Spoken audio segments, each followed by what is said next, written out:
Thrive is multiple programs, and we'll talk a little bit about the number of programs, but there are 4 universal programs that are age specific, which we'll talk about a little bit. But I also want to say we're going to spend our time talking about how we've been not only developing Thrive, but how we've been trying to utilize Thrive in this new age of modern technology. And the last thing I'll say is Thrive is not evidence-based. We have not done a randomized controlled trial yet. We have done several evaluations and will continue to do that. It is evidence-informed, meaning all the content that has been used and developed is based on the most current research, what we know about parenting, and also we'll describe a little bit more about how we came to choose the content. We start with this slide as a shameless plug for the Clearinghouse for Military Family Readiness. If you haven't heard of us, you now know us. You see our website below. Don't go forward, Terri, yet. Just so you know, what the one thing that throws everybody off is they see military. So if you're not in the military, you think, oh, this isn't for me, when in actuality, most of the materials on our website are for everybody.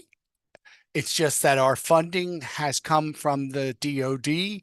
And so we do have, when it is relevant, we do note how some of the materials is specifically related to military families.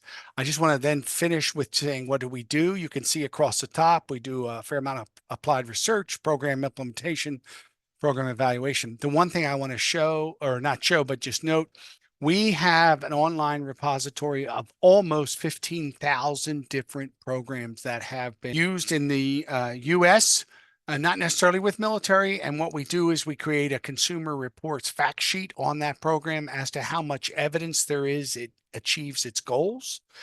We revisit those programs every 5 years and continue to build them to make sure there's no new evidence.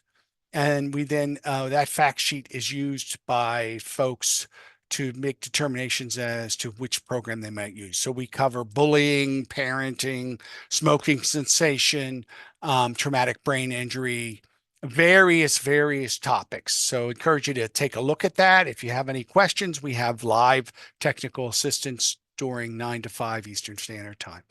What we're going to cover today, we're going to go over Thrive, and we're going to talk a little bit about the importance of universal parenting education. We're going to discuss the different delivery formats. We're going to then talk a little bit about how we develop Thrive programs and how they're evidence informed, because we think that's really important. We're going to then explain the opportunities to families and talk a little bit about who might benefit from those opportunities. And then we're going to make sure you leave knowing you can access this free material and understand how to do that as we go forward. Just real highlights really at the 30,000 foot level, which is to say, we know that parents play an absolutely critical role in our child and youth's development. Cognitive, emotional, social, and physical development. There's quite a bit of research evidence, more than probably 200 years worth of developmental psychological evidence to suggest that. And we also know, as noted in a very well-documented comprehensive lit review by Prince, that parent-focused interventions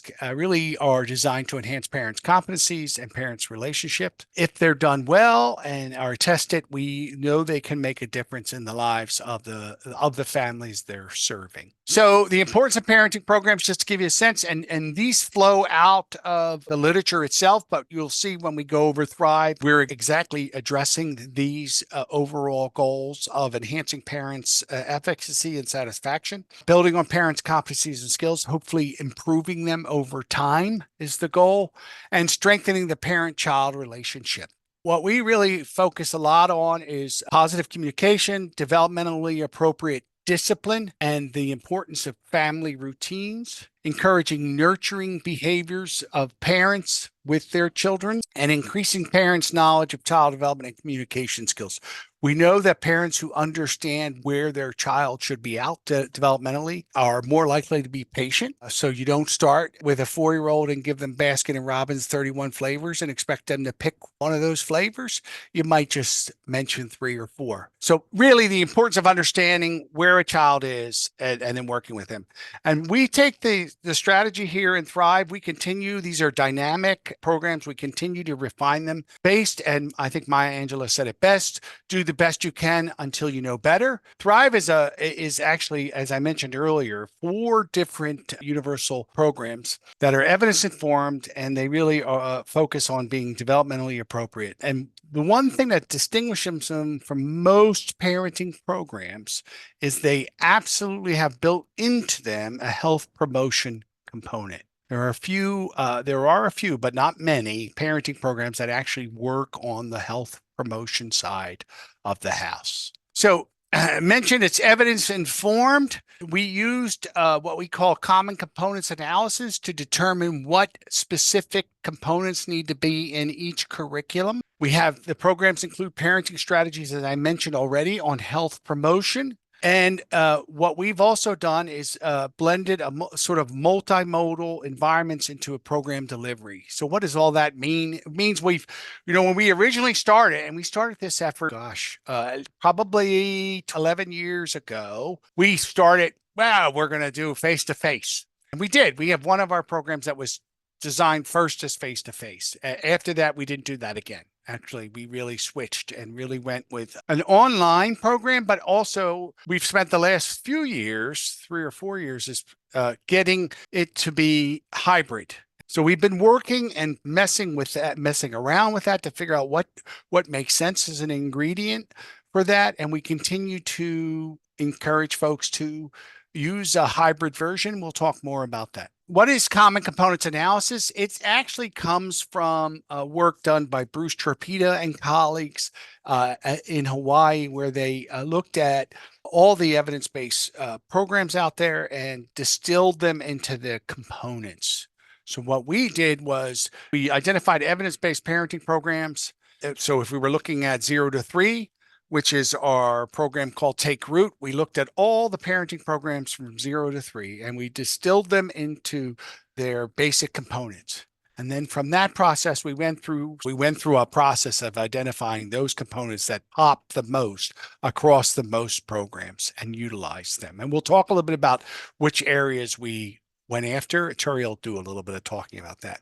So we extract the components, and then we reduced. Of course, there were so many components, right? And you can't offer everything, right? So we tried to get to a point where we felt like we could have a program that was, somewhere potentially 6 to 8 weeks. That can be varied a little bit. So that's how we looked at that. And then we had the finalized components. The health promotion components, that was different than the other components because there aren't evidence-based programs on health promotion. I believe there's one by Matt Sanders that has been done. Triple P has a health promotion component.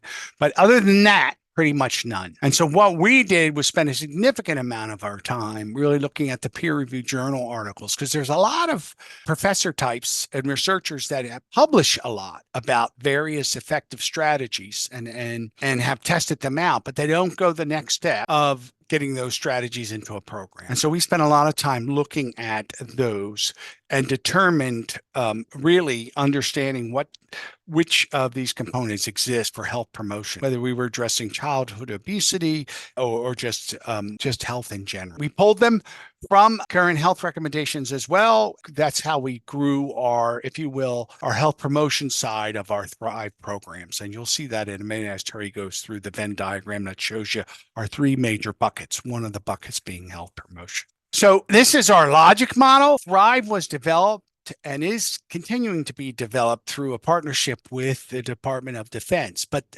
the Department of Defense, when they asked us to do this, the reason they asked us to do this, it had a lot to do with when they were using evidence-based programs, they cost a lot of money to train people. And the problem is in the Department of Defense, there's a fair amount of turnover. Every 3 years, there's turnover. So you're having to pay for training a lot. And so they asked us, could we work on getting an evidence-based program developed? So we said, sure, it'd have to start with evidence-informed, obviously, and we'll get to evidence-based.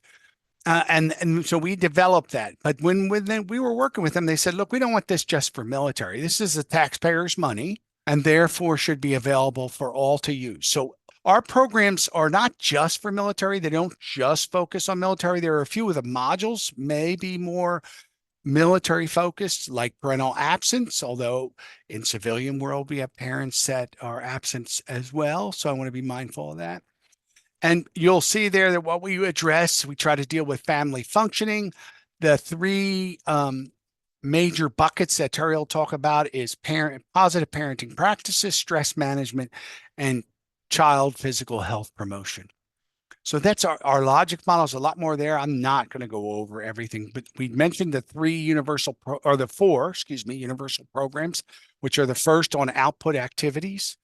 Then we have two secondary programs, secondary meaning individuals that maybe are engaged in some challenging behaviors or are high risk to engage in challenging behaviors. We have one called Take Root Home Visitation, which takes our Take Root program, adapts it to address some of the high risk behaviors, and it's used for home visitors. We've been piloting and evaluating that with the Army, Navy, and Marine Corps.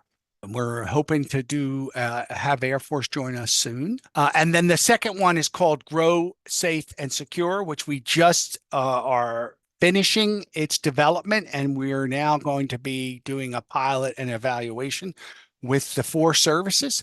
It is really focused on ages 5 to 10, and it's really focused primarily on child neglect and child abuse. So just to give you a sense, we have a programming structure that Terri will talk about, and we also have some coaching that we can build into it as well. So these are the 3 initiative domains that Danny mentioned that we incorporate with all of our Thrive programming. So we have the positive parenting practices, parent-child stress management, and then the promoting child physical health. So some of those things within each of those bubbles, developmentally appropriate expectations, positive reinforcement or skill encouragement in that positive parenting practices, parent-child stress management. So teaching skills, strategies for parents to identify how they can regulate their own emotions, and also help to regulate their child's emotion. And then finally, some foundational skills for promoting healthy lifestyles. So nutrition, physical activity, or screen time or media consumption. Okay, so Danny mentioned the 4 core universal programs that we have. So with the range of developmental differences across the 0 to 18, this whole encompassing parent education kind of program portfolio, there was too much going on for us to put it into one program. So Danny talked about that common components analysis, that approach. So when we developed the programs, really taking a look at the identified age ranges for each of these programs and building out the components depending on the age that we found within the evidence-informed program. So we've got the 4 programs. And again, like you mentioned, they are available to military and civilian families, and they are available at no cost. So they can all be easily accessed by visiting the Thrive website. Let's go ahead and take a look we want to look at each program individually right now. So Take Root is the universal parenting program that serves to support parents from pregnancy through the first 3 years of their child's life. This particular program has 3 program tracks. So we've broken this program down a little bit further. We have Take Root 0 to 6 months, Take Root 6 to 12 months, and then Take Root 1 to 3 years. And then within each of those program tracks, they each have 3 sessions. So parents can explore that parent-child relationship through your eyes. So we're talking about the parent's eyes, and then through their baby's eyes. So trying to help the parent understand what their child might be trying to communicate with the behavior that they're exhibiting. And then lastly, figuring it out together. So each track goes through those 3 kind of steps within the program content. So it's looking to guide parents over those first 3 years to recognize and understand that their child's behavior is telling them something important, to help them build skills to help manage stress so they can enjoy their child, appreciate their strengths, and deal with any parenting situations that they might find more challenging. And then to understand, practice, and adopt strategies to respond to their child in ways that are gentle, reassuring, or even predictable. Each of the individual age tracks takes about 90 minutes for a user to complete. So any of the 4 core universal programs or even our supplemental modules that we have, they do not need to be completed in one session. The online program will stop and pick back up where the user left off whenever they come back, when they return. So it's not timed. They don't have a certain amount of time that they have to complete it within. It never times out. So it's always open, always there. They can pick and choose and add other courses, other programs as they want to. Okay, so on the screen here, you'll see some screenshots from the actual Take Root program to give you an idea of what it might look like visually. So we wanted to take a minute to do an activity together. So the Thrive programs are built on protective factors. So we're trying to shield families from risk. So we're talking about social connections, concrete supports, or even knowledge of child development. So think now for a moment about challenges that may be encountered by parents or caregivers that you work with. And then let's take a look at this pencil. So let's pretend this pencil here. Hopefully you all can see me. It's a little challenging since we can't see anyone, but so let's pretend this pencil is a parent or caregiver. What are some of the stressors parents might encounter? So take a second, put in the chat box, what are some of the stressors parents might encounter? Kids won't sleep. Sure. Child is upset, crying, maybe a fussy baby. Maybe there's some financial struggle, managing homework, after school activities, interfering with work demands. Absolutely. Maybe there's substance abuse, addiction. Maybe they're young, inexperienced, less time for self-care, right? Not being able to find the time to maybe take care of themselves. Right. So if individuals endure a lot of stressors without support, they can become overwhelmed, right? So when there's too much weight that's extended on one person, it can break, it can snap. So let's take a look at another parent. And hopefully I'm not breaking all of my children's favorite pencils here. So let's look at another parent and think about the types of supports or services or even referrals that you might provide to parents and families. So what are some of the supports and resources you might encourage parents to use or access? So maybe we're talking about something like healthcare, childcare, friends and family, so neighbors, community resources, absolutely. Transportation services, right. Yeah, a lot of families might not have a vehicle. They might rely on somebody else to get them to services, to appointments, food banks, maybe even therapy. So now look at this individual here and how they're surrounded by all these supports. So they're much harder to overwhelm, right? To break. They can't even bend. So these supports that have been provided, they've bolstered their resiliency, right? They've helped to protect them. So that's what we're talking about with our Thrive programming. It can be one of those supports that you offer to your families to help them to navigate the stresses or the challenges that they experience in their parenting journey. Okay, so Sprout is the universal online Thrive parenting program for parents and caregivers of preschool aged children. This particular program follows 4 unique families. So we have a father and his sons who live with their grandmother. We have a single mother and her son. We have a traditional family, and we also have a military family. And we follow them through 6 everyday moments. We have morning routine, play date, rainy day, shopping, dinner time, and bedtime. So in the end, we have a total of 24 scenarios that families can engage with. So parents that participate in Sprout, they're going to be introduced to a scenario and they're going to spend time in that scenario. And they're going to look at the parent's perspective and the child's perspective. So they're going to see both of those things so that we can show them that sometimes what they're thinking and feeling is not the same or may not be the same as what they're thinking and feeling, so that they can learn how or even remember to take the time to understand that their child may have a different perspective and understand what that is. You know, think about that, listen to that. So as Sprout follows these 4 families through these everyday moments, they learn strategies to help them understand what the age-appropriate expectations are for preschoolers, to develop routines at an early age so that children know what's expected of them or so that things are predictable, and to guide those developmental milestones.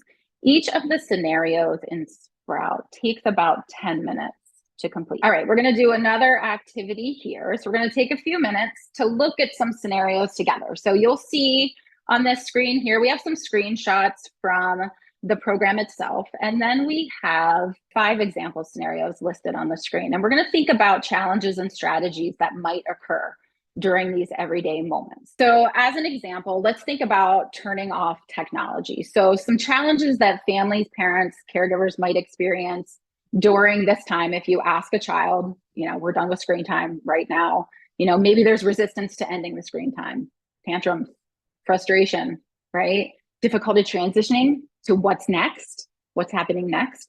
So some strategies that parents can use is setting clear limits and expectations, right? Making sure everyone knows, hey, you've got a half hour of time on your device, and then we're moving on to something else, outlining what that day is going to look like, providing warnings before they turn off their device, giving them that 5-minute, 2-minute, or offering choices to help that transition. What do you want to do next? Do you want to do this or this, right? Like Danny mentioned, not 31 different things, right? Maybe 3. Let's choose one of these things to move on to. So let's do this together. I'm going to type in the chat box again, and let's look at morning routine. So what challenges might pop for parents during this particular scenario moment? What might families experience? Rushing, right? Sometimes there's a lot of things to do in the morning to get out the door. The kids won't get up, right? Having difficulty waking them up, can't find shoes, don't want to get out of bed. Again, the waking up. Didn't do any prep last night for the day, right? Those are all things that can happen. Breakfast, getting something to eat before they're off for what's happening that day. So what are some strategies? I think we actually have one strategy already listed here about prepping the night before, right? That's a strategy that a family could use to be ready for the next day. What else? What else could families do to prep for that morning routine? Have kids understand timing of morning, get to bed a little bit early, developing some routines, right? Give kids the ideas about what's not going well, right? Communication, talking to them, right? Maybe trying to develop some of those strategies together. What would be helpful for you? Would it be helpful if we get your shoes out by the door? Staying calm, reminding yourself to stay in that place.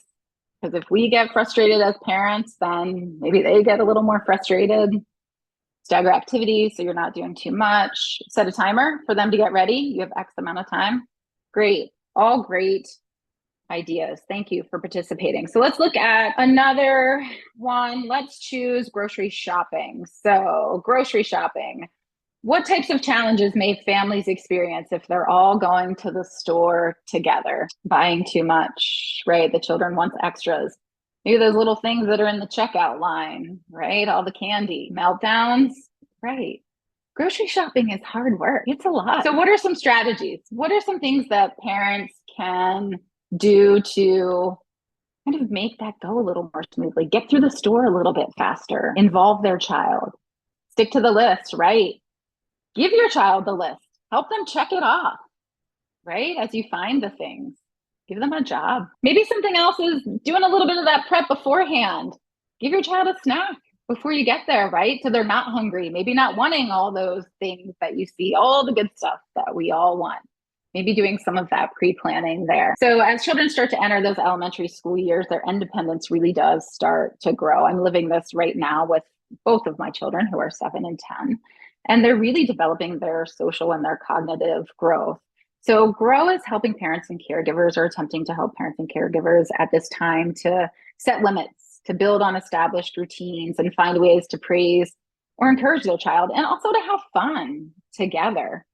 This particular program uses video-based learning techniques and some skill building practice. So there's a lot of homework practice in this program to help parents and caregivers find ways to interact and in positive and meaningful ways with their child. This program has 8 interactive sessions and takes about 4.5 hours for parents to complete.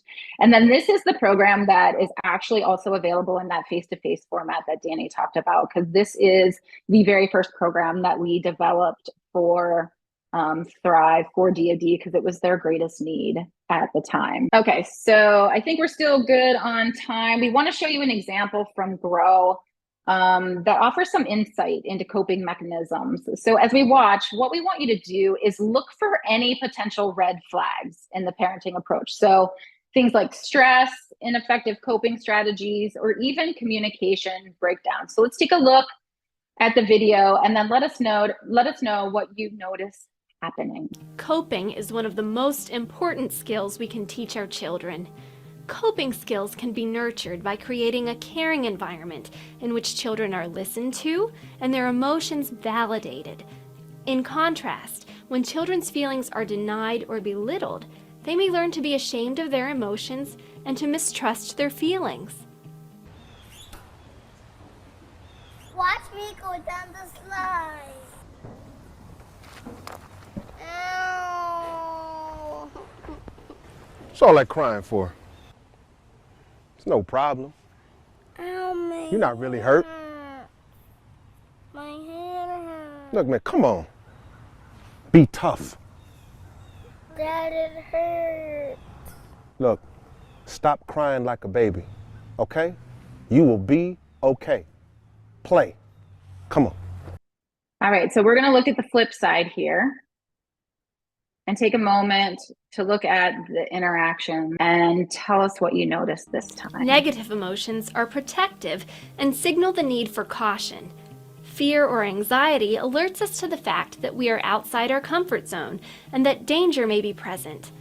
Anger informs us that our boundaries are being tested, that we may be hurt, or that we may need to defend ourselves. If children learn to suppress their emotions, they lose a valuable tool for protection and coping. As parents, if we listen and show empathy, it will encourage our children to involve us in times of need, especially as they grow older.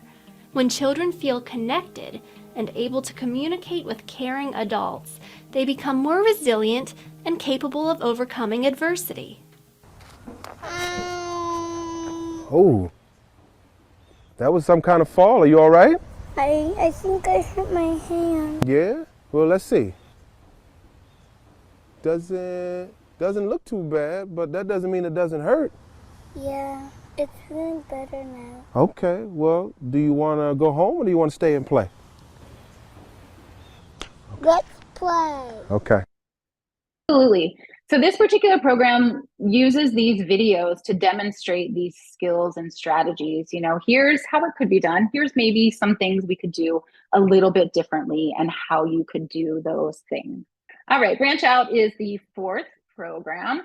This is the universal program for parents and caregivers of adolescents and teens. So during these particular years, the majority of interaction that parents and caregivers have with their children are based on those fundamental communication skills. So communication really lays the foundation for the strategies that are in Branch Out, and it does it through the eyes of a variety of different scenarios. So parents are learning skills that not only help them interact with their child, but also to help their children as they start to become more independent. Like they're helping to build positive relationships, or the importance of taking precautions, or understanding the benefits and risks of engaging in various behaviors. These particular modules in Branch Out use different family scenarios and challenges as entry points to kind of doing that skill building, having discussion. This particular program takes about 4 hours to complete. Just something to know that it's also important that parents understand their child's mental health needs and recognize, when outside supports might be necessary. So we have some activities that walk parents through identifying some of those risk factors, right? So that they can try to see some of those things that are happening or get their child any outside support that they might need. We have some in-person programming. If you do in-person, all of us, if you've done any kind of in-person programming, if for the parenting world, there's a lot of the programs that have been tested and proven effective have been done in person. But the big challenge there, of course, is getting parents there, number one, getting them to keep coming back, number two, right? And it's expensive. And for some parents, there can be a stigma attached to attending something like that. And the accessibility of in-person can be a problem. Then we also have, if we look at online or web-based programming, it's more cost effective. There is evidence building, but it is a slow road on the evidence train. Let's just put it that way. Another positive is increased reach. You can reach a lot more people because you've removed that accessibility issue, that inconvenience that might be in place when you look at in-person. The limitations are potential lack of interpersonal relationships, right? Because you're not having those conversations that occur when you're in a face-to-face classroom, say. And there is, as I noted earlier, fairly limited research on online web-based parenting We've come to really think that hybrid might be maybe the best of both worlds. And also there's still limitations with it. There'll be limitations with anything, quite frankly, but really thinking about how do we allow folks to engage in some of the Thrive parenting programs on their own time and then come back together at different points in time for things like this, for a Zoom meeting, if you will, where we're able to, in synchronous time, talk about some challenges. There's very limited research on whether or not this works because it's fairly new. But we are, in Thrive, we think it may be one of the better ways to think about it. It certainly makes a lot of sense for our military families who sometimes there is a lot of movement. So like Danny mentioned, to best meet the needs of our partners, this is kind of the direction we've headed with the Thrive program. So for all 4 of the core universal programs, we have them available in the online delivery format, so where parents can go online, jump right into the program themselves. And then we also have this hybrid delivery format. So we have hybrid implementation facilitation manuals that have been designed to offer facilitator instruction on how to implement this face-to-face component, or like Danny mentioned, kind of this virtual synchronous interaction while parents and caregivers complete the online program sessions independently. So within each of the manuals, we have training on best practices for facilitators. So that also includes an online learning module for the facilitator themselves. We have recruitment and advertisement materials like registration tracking logs, email templates. We have implementation instruction. So that's outlined in a predetermined format that depends on each of the programs. So the number of weeks that you would do the in-person or virtual sessions. And then we also have parent workbooks that go along with the hybrid implementation manuals so that the parent can participate in writing down in the workbook as they go through the program, so that when they come to those meetings, they're prepared, they're ready to talk, to share, to think about, they've already put some thought into what they've learned throughout the program. So parents come into those meeting sessions with their parent workbook, and the facilitator leads them through discussion based on the questions.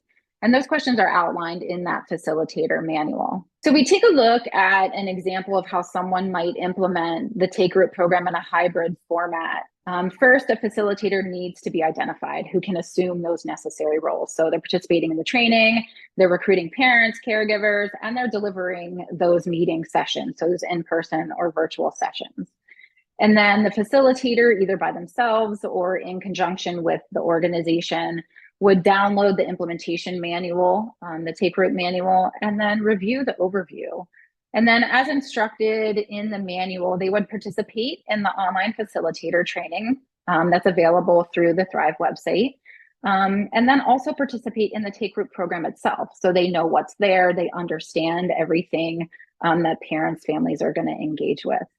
And then they also have to make that decision about how they're gonna hold those meeting sessions, in person, virtually. If they're in person, where are we gonna have those? And then they need to advertise, right? They'll have to advertise so that participants can be recruited to participate in those sessions.